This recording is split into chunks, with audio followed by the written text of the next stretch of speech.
Hello and welcome. Thank you for joining us here at the Crime Folio.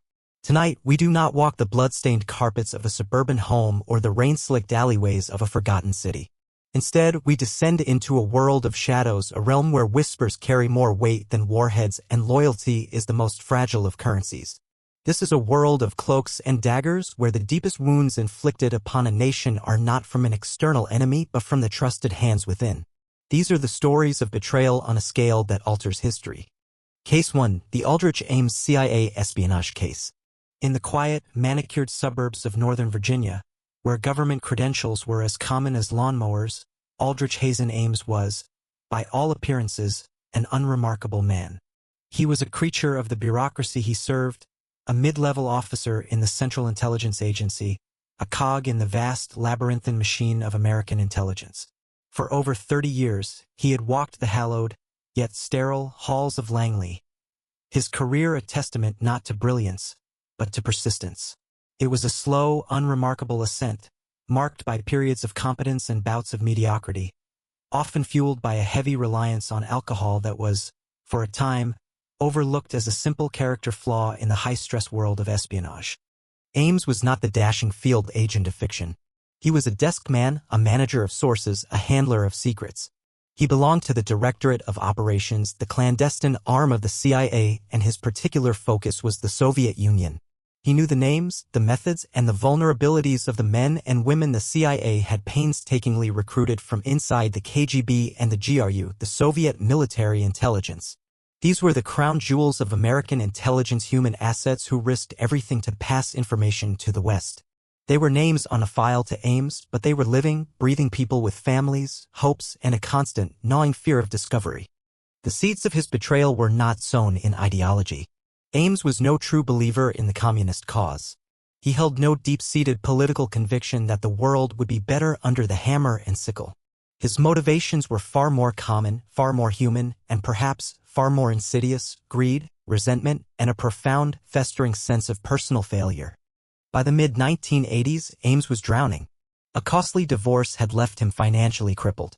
His new marriage to Rosario Casas Dupuy, a Colombian informant he had recruited and later fallen for, came with expensive tastes and a demand for a lifestyle far beyond the means of a GS-14 government employee. He saw men he considered his intellectual inferiors advancing past him. The quiet bitterness that had simmered for years began to boil. In his mind, the agency he had given his life to had failed to recognize his true worth. It owed him. The world owed him. And if they would not pay, he would find someone who would. The moment of decision arrived in April of 1985. It was not a dramatic scene played out in a shadowy park. It was an act of mundane, calculated desperation. Ames compiled a small package of information, the identities of a few Soviet double agents he believed were already known to the KGB, a sort of test offering to prove his bona fides. He walked into the Soviet embassy in Washington, D.C., a place he had professionally surveilled and studied for years, and handed the package over. He asked for $50,000. It was a simple, sordid transaction. He wasn't selling out his country, he told himself. He was just getting what he was owed, solving a short-term financial problem. But the Rubicon had been crossed. The Soviets, initially wary, quickly understood the value of what they had just acquired. This was not some low-level crank. This was a man with access to the heart of their enemy's operations. They paid him, and they wanted more. The initial $50,000 was just an appetizer. Ames, feeling the intoxicating rush of easy money and a newfound sense of power, was only too happy to oblige. What followed was one of the most catastrophic intelligence hemorrhages in American history. The short-term problem Ames sought to solve spiraled into a continuous, systematic betrayal. Over the next 9 years, Ames would meet with his Soviet and later Russian handlers. He would pass them everything. His memory, honed by years of intelligence work, was a weapon he now turned against his own. He identified virtually every significant Soviet asset working for the CIA and other Western intelligence agencies. He gave them names. He gave them operational details. He gave them the communication methods they used to contact their American handlers. The effect was immediate and devastating. In Langley, a quiet panic began to set in. 1985 became known within the agency as the year of the spy. One by one, their assets in the Soviet Union went dark. A valued source would miss a scheduled meeting. Another would fail to leave a signal at a prearranged location. Communication links, painstakingly established over years, suddenly fell silent. At first, it was attributed to bad luck, to the ever-present dangers of espionage. But the pattern soon became undeniable. It wasn't random. It was a purge. Men like Valery Martinov and Sergei Motorin, KGB officers stationed at the Soviet embassy in Washington who were secretly reporting to the FBI and CIA, were suddenly recalled to Moscow on flimsy pretexts. They were arrested, interrogated, and executed with a single shot to the back of the head. General Dmitry Polyakov, a high-ranking GRU officer codenamed Top Hat, who had been providing invaluable intelligence to the CIA for over 2 decades, was compromised. He, too, was arrested and executed. The list grew longer and longer. At least 10 top-level assets were executed as a direct result of Ames's betrayal. Dozens more were imprisoned. An entire generation of human intelligence within the Soviet Union, built at immense cost and risk, was wiped out. The CIA was flying blind. A mole hunt began. A frantic, paranoid search for the source of the leak. Task forces were formed. Investigators pored over files, conducted polygraphs, and scrutinized the lives of every officer with access to the compromised information. The search was codenamed Endless. Yet, for years they found nothing. The mole, they reasoned, must be a master of tradecraft, a brilliant and elusive operative. They looked for a Carla, a fictional mastermind from a John Le Carre novel. They never suspected the truth was so banal. They never suspected the frumpy, alcoholic officer in the Soviet/East European division, the one who sometimes napped at his desk. While his former colleagues were being marched into cellars beneath Lubyanka prison, Aldrich Ames was living the high life. The Soviet payments, which would eventually total over $2.7 million with another $2 million set aside for him in a Moscow bank, transformed his existence. He paid cash for a $540,000 house in Arlington, Virginia. He drove a new Jaguar XJ6, a flashy beacon of prosperity in a neighborhood of modest sedans. He bought tailored suits from Italy, spent thousands on fine wines, and ran up credit card bills that sometimes exceeded his monthly government salary. His wife, Rosario, indulged in shopping sprees, her closets overflowing with designer clothes and shoes. He explained his newfound wealth with a series of clumsy lies. The money, he claimed, came from his wife's wealthy family in Colombia. It was a thin story, one that should have raised immediate alarms. And to some it did. A few colleagues noted his lavish spending, so out of place for a civil servant. But in the clubby, insular world of the CIA, accusing a fellow officer of treason was a monumental step. The institutional culture was one of trust, and the mole hunters were looking for sophisticated espionage, not a man so brazenly flaunting his illicit income. They were searching for a ghost, while the traitor was buying a new Rolex in plain sight. For years, Ames passed polygraph examinations. He was taught by his KGB handlers how to beat the test, to remain calm, to control his physiological responses. The lie detector, a pillar of counterintelligence security, proved to be a fallible tool. Ames, a man swimming in deceit, projected an aura of calm, while innocent, dedicated officers were subjected to grueling, career-damaging scrutiny. He sat in meetings dedicated to finding the very mole that he was, offering suggestions and misdirecting the investigation away from himself. It was a breathtaking act of psychological audacity, a testament to a conscience that had been surgically removed. The break in the case came not from a single brilliant deduction, but from the slow, methodical work of a small, dedicated team of investigators from both the CIA and the FBI. They began to think the unthinkable. Perhaps the mole wasn't a master of tradecraft. Perhaps he was just incredibly lucky and incredibly greedy. They shifted their focus from sophisticated spycraft to simple financial forensics. They started to follow the money. The joint team, led by CIA officer Sandy Grimes and FBI Special Agent Jim Milburn, began to correlate the dates of the asset losses with the personal finances of the officers who had access to their cases. They built a timeline. An asset would be compromised in Moscow, and a few weeks later a large, unexplained cash deposit would appear in Aldrich Ames's bank account. The pattern was too perfect, too damning to be a coincidence. They dug deeper. They discovered the Jaguar, the $500,000 house paid for in cash, the astronomical credit card bills. The story about his wife's family in Colombia fell apart under scrutiny. Her family was of modest means. The evidence was circumstantial, but it was building a mountain. In 1993, the investigation intensified. The FBI placed Ames and his home under constant physical and electronic surveillance. They bugged his car, his home phone, and his computer. They sifted through his trash, a practice he, as a trained intelligence officer, should have known to guard against. In his garbage, they found a discarded ribbon from a typewriter or printer, and on it they were able to read a faint imprint of a note he was drafting to his Russian handlers, a note that discussed a future meeting. The net was closing, but they needed to be careful. Ames was still an active CIA officer, still meeting with his handlers. The FBI and CIA allowed him to go on a routine assignment to Turkey, hoping he might lead them to his Russian contacts. He didn't.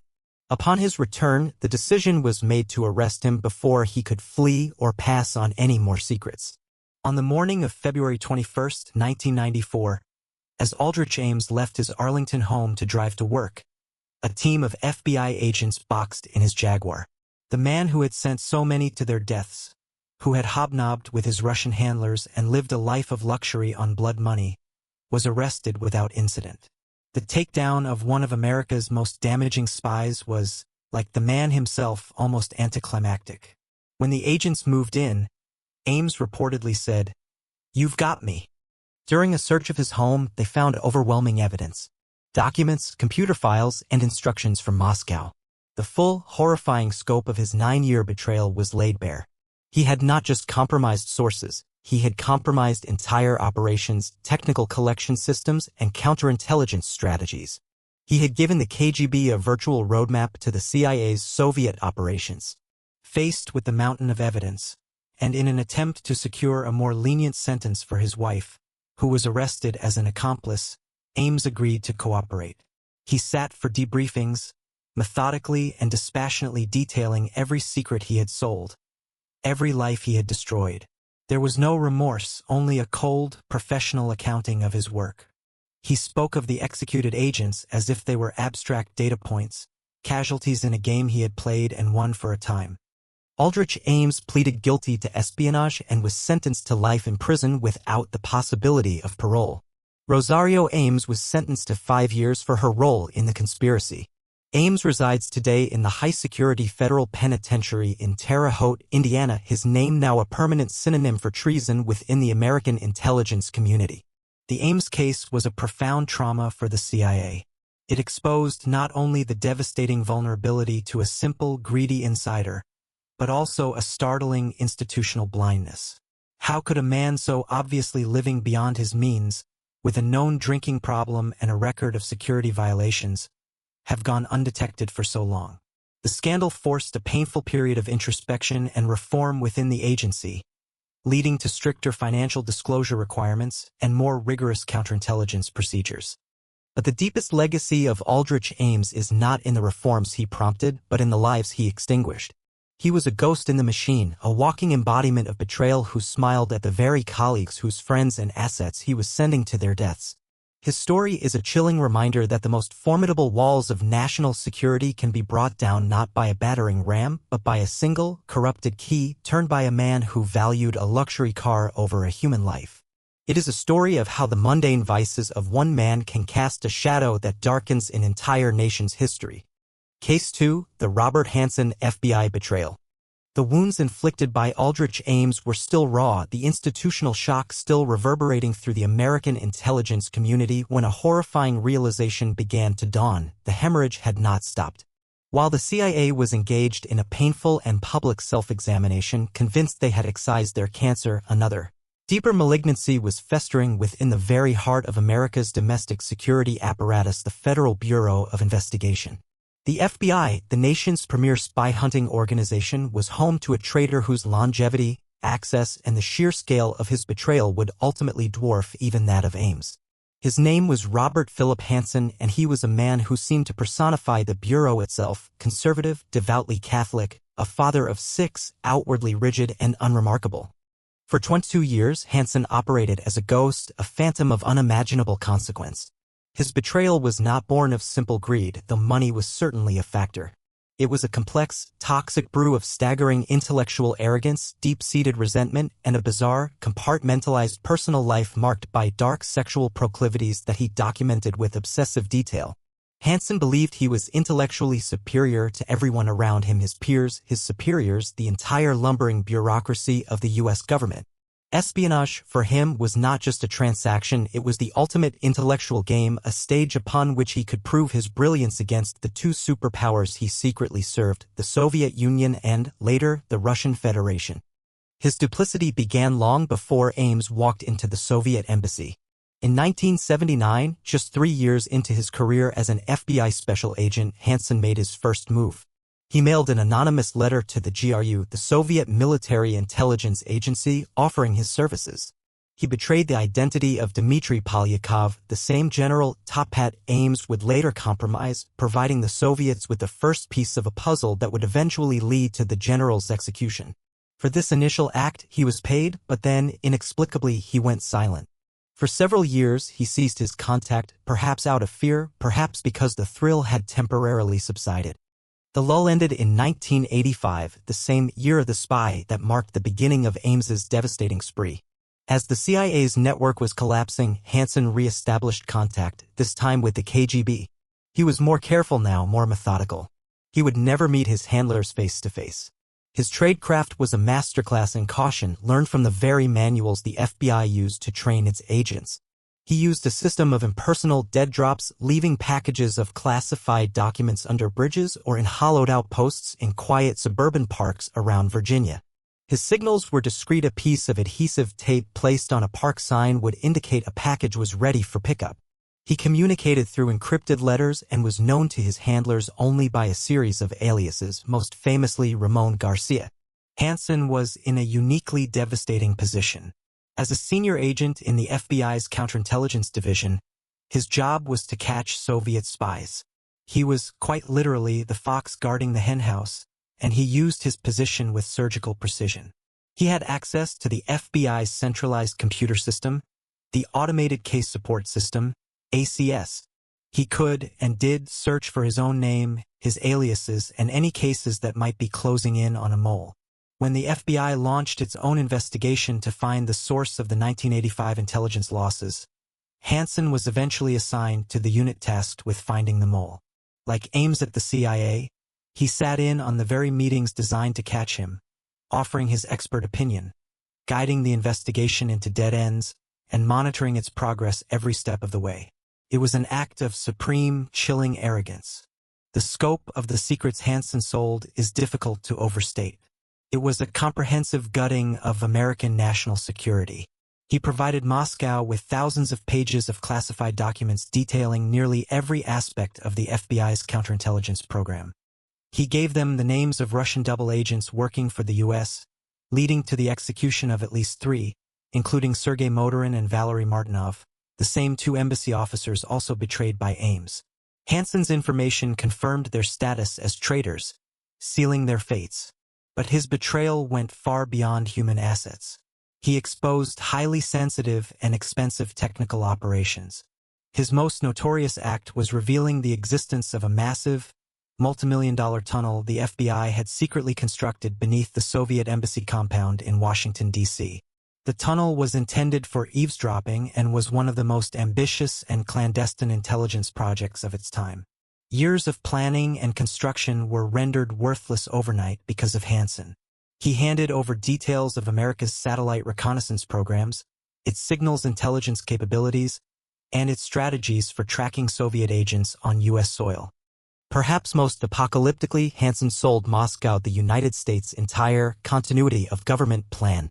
This was the blueprint for how the U.S. leadership would survive, relocate, and continue to function in the event of a catastrophic nuclear attack. He revealed the locations of secret bunkers and the protocols for succession. In essence, he gave the Kremlin the keys to the kingdom, the very playbook for how America planned to survive Armageddon. The price for this monumental betrayal over 2 decades was approximately $1.4 million in cash and diamonds, a fraction of what Ames received, suggesting that for Hansen, the ego-driven thrill of the game was as much a motivator as the money. After Aldrich Ames was arrested in 1994, a sense of relief washed over the intelligence community. They believed they had found their leak, but the relief was short-lived. Certain sensitive operations continued to be compromised. The FBI came to the sickening conclusion that there had to be another mole, one who had operated concurrently with Ames and was still active. The hunt began anew, but this time the searchlight was turned inward upon the FBI itself. The investigation, codenamed Grayset, was one of the most secret in the Bureau's history. Only a tiny handful of trusted agents and analysts knew of its existence. They meticulously reviewed old cases, looking for patterns that Ames's treachery couldn't explain. They knew they were looking for someone with deep, long-term access, someone disciplined and knowledgeable in tradecraft. The profile began to form, but they had no name. The breakthrough came from an unexpected source. In 2000, an opportunity arose for the U.S. to acquire the KGB's file on the still unidentified FBI mole. For a payment of $7 million to a former KGB officer, the FBI obtained a thick dossier. It was the Holy Grail. The file contained copies of the mole's letters to Moscow and, crucially, a plastic bag that the mole had used to wrap one of his document packages. On the bag was a latent fingerprint. The file also included a cassette tape of a brief, audibly tense conversation between the mole and a KGB officer. The Grayset team went to work. An FBI voice analyst listened to the tape and immediately recognized the voice, with its distinctive Chicago accent and abrupt cadence, as that of veteran agent Robert Hansen. The fingerprint from the bag was matched to the print on file for Special Agent Robert Hansen. The evidence was undeniable. The mole hunter they were looking for was one of their own senior executives. The revelation sent a shockwave of disbelief and horror through the top echelons of the FBI. Hansen was a known quantity ornery, socially awkward, and sanctimonious, but considered a loyal, if difficult, agent. The man who lectured others on security, who attended Mass daily, and who projected an image of moral rectitude was a traitor of historic proportions. The final act required extreme delicacy.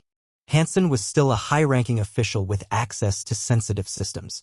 They couldn't risk tipping him off. The FBI created a ruse, promoting Hansen to a new, fictional position as head of a computer security task force. They gave him a new office which was covertly wired with cameras and microphones. They assigned him a young aide who was, in fact, an undercover agent tasked with watching his every move. For weeks, they observed him, waiting for him to make contact with his Russian handlers. The day came on February 18, 2001. After attending Sunday church services with his family, Hansen drove to Foxstone Park in Vienna, Virginia, a location he had used for his dead drops for years. He took a walk, taping a white signal marker to a park sign before placing a garbage bag containing classified documents and a computer diskette under a wooden footbridge. As he walked back to his car, a heavily armed FBI tactical team emerged from the surrounding woods. "FBI! Freeze!" they shouted. Hansen did not resist. According to the agents on the scene, he simply asked, "What took you so long?" It was a question dripping with the same arrogance that had defined his entire secret life. During his interrogation, Hansen was calm, detached, and unrepentant.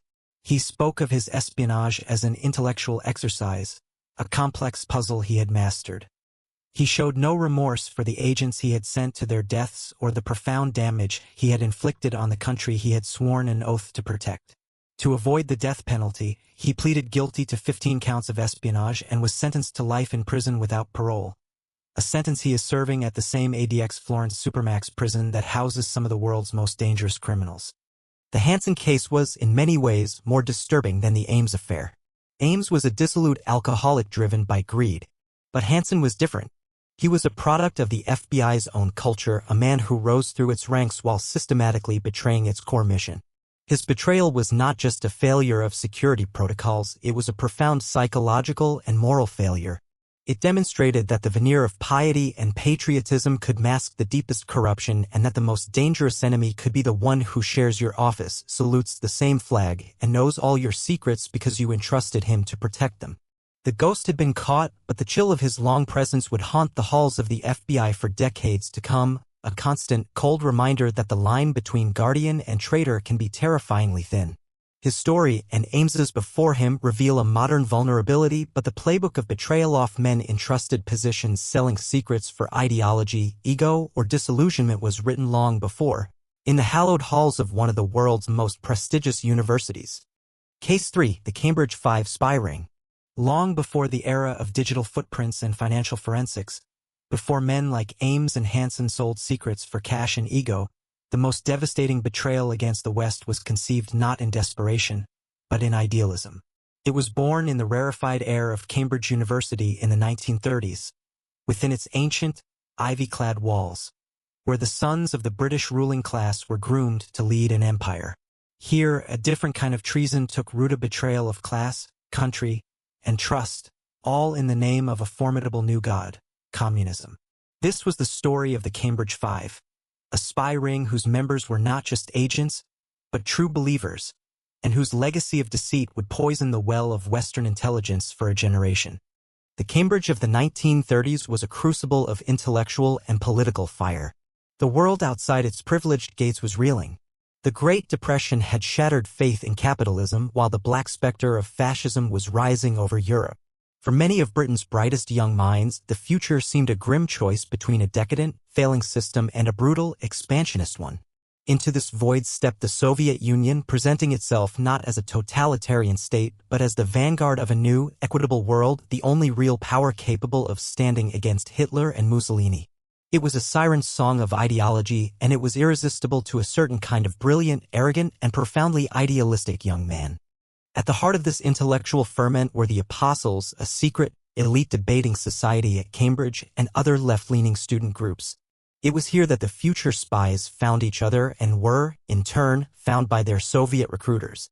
They were not coarse revolutionaries. They were poets, aesthetes, and the polished heirs of the establishment they intended to destroy from within.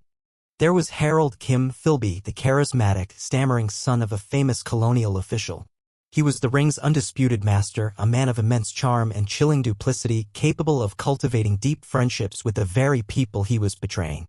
There was Donald MacLean, the tall, handsome, and emotionally fragile son of a cabinet minister, a man plagued by doubts but driven by a rigid ideological certainty. There was Guy Burgess, a flamboyant, wildly unpredictable alcoholic whose chaotic public persona was the perfect, albeit unintentional, cover for a razor-sharp mind.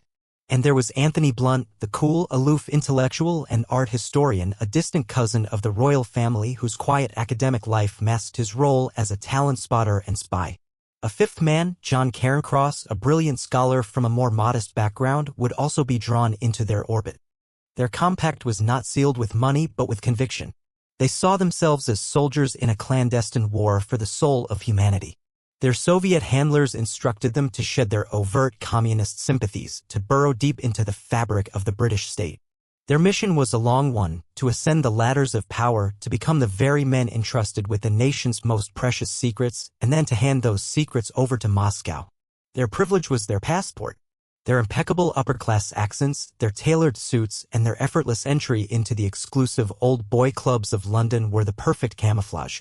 No one in the British establishment could conceive that men of their breeding could be traitors. And so, they began their ascent.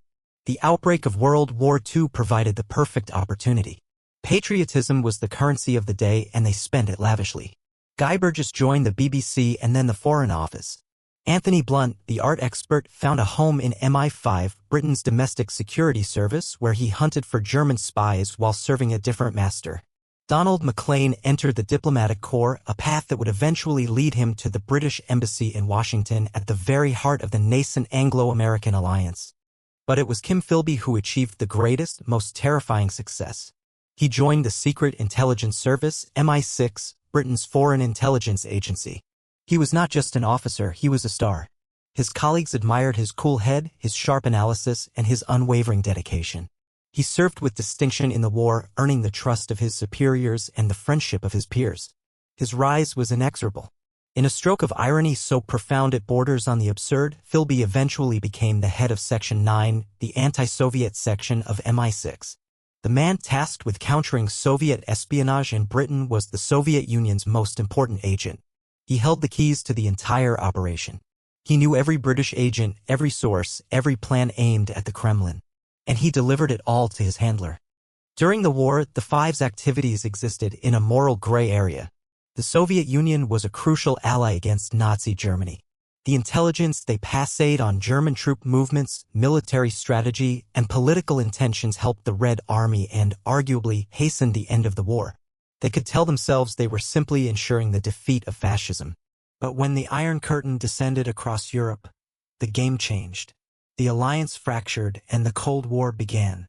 Now, their work was unambiguously treasonous. McLean, stationed in Washington from 1944 to 1948, was in a position of breathtaking importance. As a senior diplomat, he had access to the most secret communications between London and Washington. He passed Moscow information on the formation of NATO. Most critically, he was the secretary of the Combined Policy Committee on Atomic Energy. He delivered reams of top-secret documents on the American atomic bomb program, giving the Soviets a priceless insight into the West's nuclear capabilities and strategy, years before scientists like Klaus Fuchs were caught. Meanwhile, Philby, as the chief British intelligence officer, continued his devastating work. He methodically neutralized MI6 operations against the Soviets. He betrayed hundreds of anti-communist agents in Eastern Europe, men who were parachuted into places like Albania with MI6 support only to be met on the ground by waiting Soviet security forces.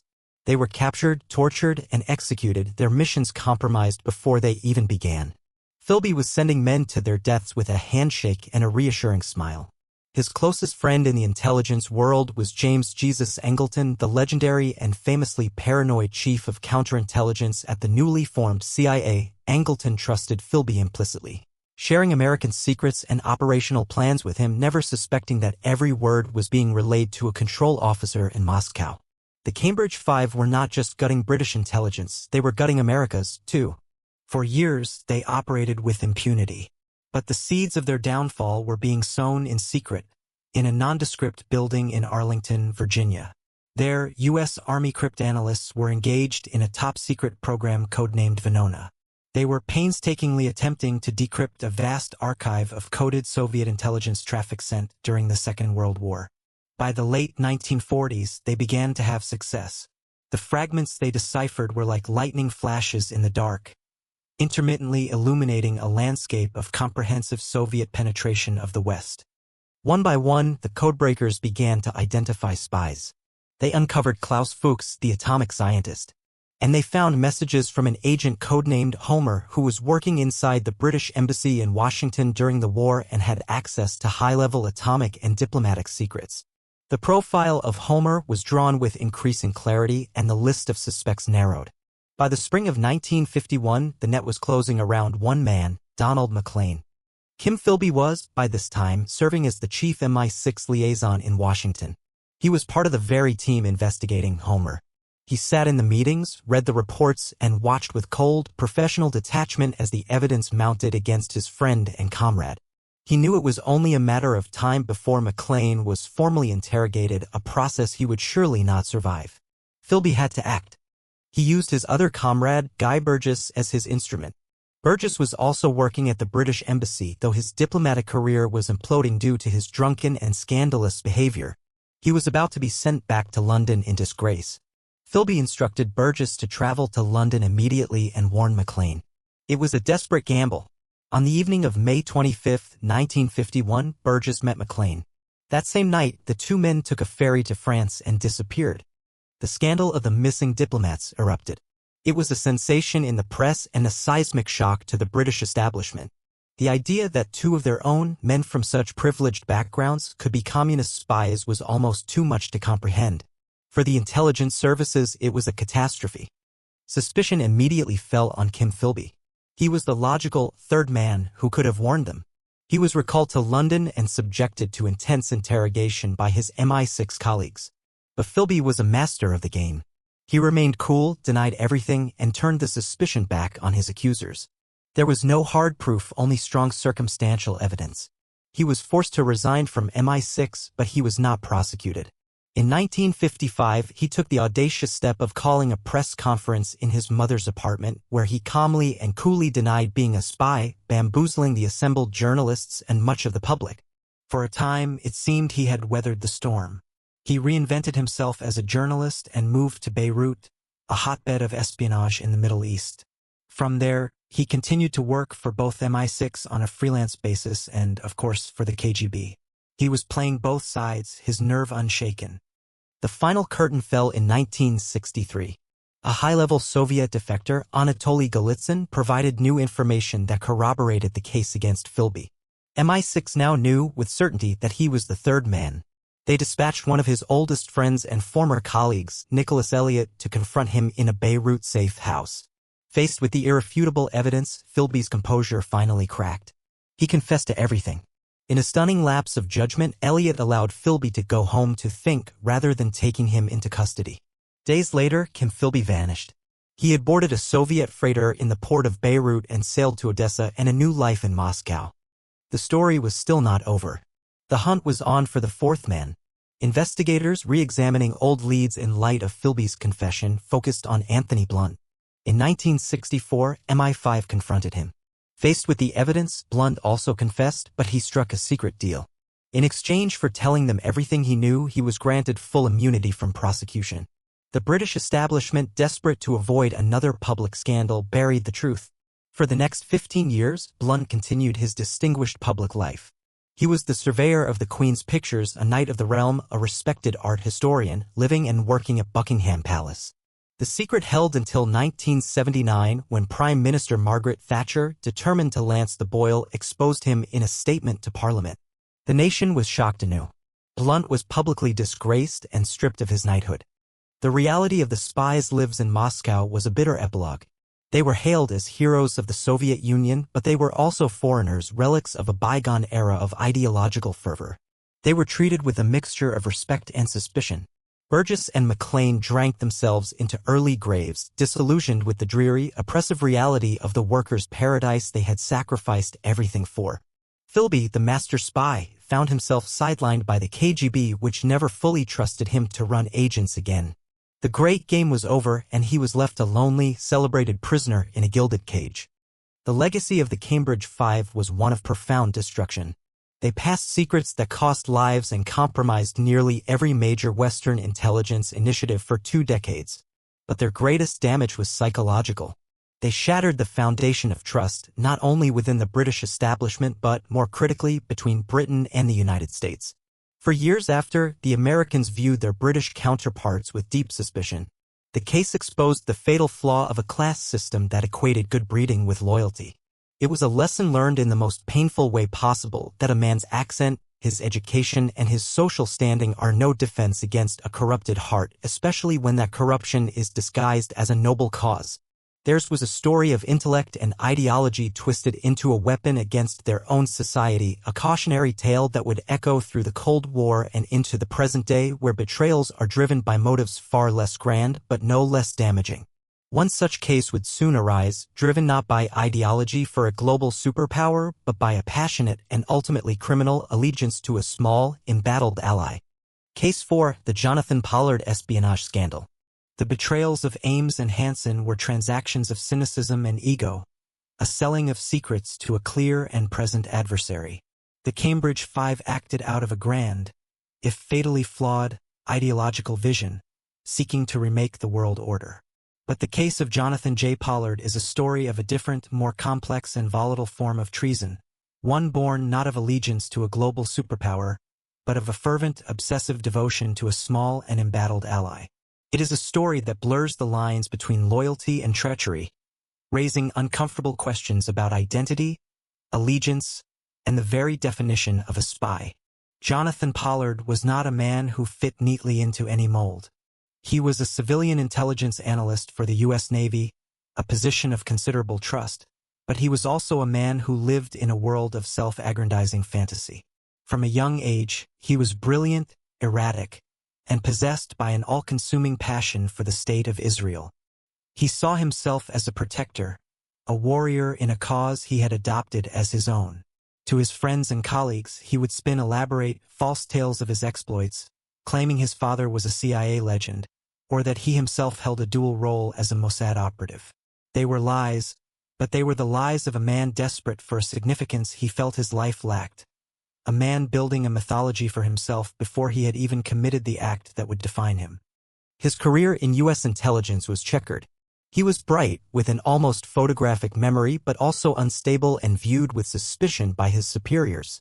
He applied to the CIA but was rejected after a polygraph examination revealed his fabrications and drug use. Despite these red flags, he managed to secure a position with naval intelligence in 1979, eventually rising to a role at the Navy Anti-Terrorist Alert Center, NATAC, in Suitland, Maryland. There, he was granted top-secret security clearances and access to a vast river of classified information flowing from across the U.S. intelligence community. Pollard's worldview was shaped by a profound conviction that the United States, despite its public alliance with Israel, was systematically and intentionally withholding critical intelligence that was vital to Israel's survival. He saw this not as a matter of policy but as a moral betrayal. In his mind, bureaucrats in Washington were endangering the Jewish state through neglect or, worse, antipathy. This belief festered, merging with his own feelings of being undervalued and overlooked within the naval intelligence hierarchy. He was a man with a messiah complex who felt trapped in the body of a mid-level analyst. He decided he would correct this injustice himself. He would become the conduit, the secret savior ensuring Israel received the information it needed, whether the U.S. government approved or not. In 1984, he made his move. He approached a senior Israeli Air Force officer, Colonel Aviam Sella, a decorated fighter pilot who was studying in the U.S. at the time. Pollard offered his services. Sella, recognizing the potential of this eager, well-placed American, reported the contact back to his superiors in Israel. The response came from a shadowy intelligence unit known as LACOM, the Scientific Liaison Bureau, an agency tasked with acquiring scientific and technical intelligence from abroad. LACOM, which operated outside the control of the more mainstream Mossad, decided to run Pollard. For them, he was the perfect asset, a willing volunteer with access to precisely the kind of intelligence they coveted. The espionage began in earnest. The tradecraft was brazen, almost reckless. Pollard's Israeli handlers would provide him with specific shopping lists of desired intelligence. They wanted satellite imagery, signals intelligence on Arab states, data on Soviet arms shipments to Syria, and analyses of Pakistani nuclear capabilities. Pollard, using his high-level clearances, would access the classified networks, gather the requested documents, and then carry them out of the secure facility. His method was breathtakingly simple. He would stuff a briefcase with classified documents, often hundreds at a time, take them home or to his wife Anne's apartment, where they would be photocopied over the weekend. On Monday, he would return the original documents to the files and deliver the copies to his Israeli handlers in exchange for payment. The volume of material he delivered was staggering. It is estimated that over the 18 months of his spying career, Pollard provided Israel with more than 1 million pages of classified documents. He filled entire rooms with secrets. The U.S. intelligence community's most sensitive collection methods and sources were laid bare. He gave them satellite photographs of such clarity and detail that they revealed the capabilities of America's reconnaissance systems. He handed over the Razin Manual, a veritable Bible of U.S. signals intelligence, which detailed how America listened to the world. It was an intelligence haul of historic proportions. In return, Pollard was paid handsomely. He received a monthly salary, bonuses for significant information, and promises of a large sum of money to be held for him in a Swiss bank account. The total payment exceeded $45,000, and he and his wife began to live a life far beyond their government salaries. They dreamed of moving to Paris, talked of buying expensive jewelry, and enjoyed a lifestyle funded by espionage. This financial element would later complicate Pollard's narrative of being a purely ideological spy. He was a zealot, but he was a zealot who expected to be well compensated for his zeal. His wife, Anne, became an active participant, serving as a lookout during meetings and helping to manage the logistics of the operation. But such a high volume of theft, conducted with such recklessness, could not go unnoticed forever. By the fall of 1985, Pollard's colleagues and superiors at NATAC grew suspicious. He was consistently requesting classified materials that had no bearing on his official duties, particularly vast quantities of data related to the Middle East and North Africa. A troubling pattern began to emerge. A quiet internal investigation was launched. The net began to close. His supervisors noted a document checkout record showing he had removed a sensitive publication without authorization. They tipped off the Naval Investigative Service and the FBI. Pollard was brought in for questioning by his superiors. He initially denied everything, but he knew the game was up. Panicked, he returned to his office, collected a small sample of classified documents to use as a bargaining chip for asylum, and contacted his Israeli handler with the prearranged distress code. He was going on a long vacation. What followed was a desperate cinematic flight for freedom. On November 21, 1985, with FBI agents now tailing them, Jonathan and Pollard drove through the rain-slicked streets of Washington, D.C., their destination the one place they believed would offer sanctuary, the Israeli embassy. They had been promised, they believed, an escape plan, a safe haven if they were ever discovered. As the FBI watched from a distance, the Pollards drove their car through the embassy's open gates and up to the main entrance. They pleaded with the guards, frantically explaining who they were and that they needed immediate asylum. They were spies who had come in from the cold, seeking refuge with the nation they had risked everything to serve. But the embassy gate, which had opened to let them in, now became a cage. Inside the embassy, a frantic series of calls was made back to Tel Aviv. The order came down from the highest levels of the Israeli government: deny them. Admitting to running a spy on American soil would create a diplomatic firestorm of unimaginable proportions. The strategic alliance with the United States was worth more than a single, compromised agent. After a tense standoff of several hours, the embassy security guards, on direct orders from their government, escorted the Pollards off the property and back out onto the street. They were pushed out of the gates and into the waiting arms of the FBI. For Jonathan Pollard, the man who saw himself as Israel's secret protector, it was the ultimate betrayal. The country he had betrayed America for had, in turn, betrayed him. His arrest created an immediate and severe crisis in U.S.-Israeli relations. Israel initially claimed that Pollard was part of a rogue, unauthorized operation, a story the U.S. government never fully believed. The incident exposed a deep layer of mistrust beneath the surface of the public alliance. Facing overwhelming evidence, Pollard agreed to a plea bargain. He would cooperate fully with debriefings and plead guilty to a single count of conspiracy to commit espionage, with the understanding that prosecutors would not ask for a life sentence. His wife and pleaded guilty to lesser charges. Pollard upheld his end of the bargain, providing investigators with a comprehensive account of his activities. But at his sentencing hearing, the government's position hardened dramatically. Secretary of Defense Caspar Weinberger submitted a classified 46-page memorandum to the judge.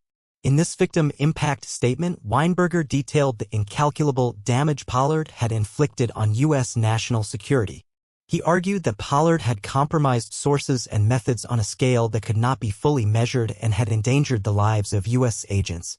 He concluded by stating that it was difficult for me to conceive of a greater harm to national security than that caused by the defendant.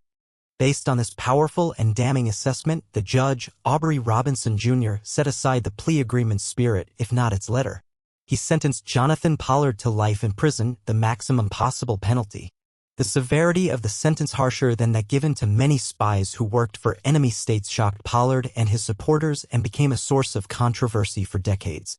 Was he sentenced so harshly because he was a spy, or because he was a spy for a friend, a betrayal seen as more intimate and thus more perfidious? Jonathan Pollard served 30 years in a federal prison. His case became a cause célèbre in Israel and amongst some segments of the American Jewish community who argued his sentence was disproportionate and that he had acted out of a misguided but sincere love for Israel. To the U.S. intelligence and defense establishment, however, he remained an unadulterated traitor, a man who took a solemn oath and then sold his country's most vital secrets, not just for ideology, but for money. He was paroled in 2015 and, upon the expiration of his parole restrictions 5 years later, he emigrated to Israel, where he was received by Prime Minister Benjamin Netanyahu and hailed as a hero. He had finally come home. The story of Jonathan Pollard serves as a final, complex chapter in our examination of betrayal. It demonstrates that the motivations for treason are as varied as the human heart itself, driven by greed, ego, grand ideology, or a passionate, dangerously focused loyalty that ultimately consumes all other allegiances. For men, for different eras, for distinct motivations. Greed, arrogance, ideology, and a twisted, zealous loyalty. What unites them is a single, profound act, the decision that their own judgment, their own needs, or their own beliefs superseded the collective trust of a nation. They were the ghosts in the machine, the insiders who opened the gates from within. Their stories are not merely tales of espionage, they are cautionary fables about the fragility of trust and the devastating power of a secret. The deepest wounds are always inflicted by those we let inside the walls. Thank you for joining us at the Crime Folio. We hope these stories offer not fear, but a quiet moment of reflection. Sleep well and may your own secrets remain safely kept. Good night.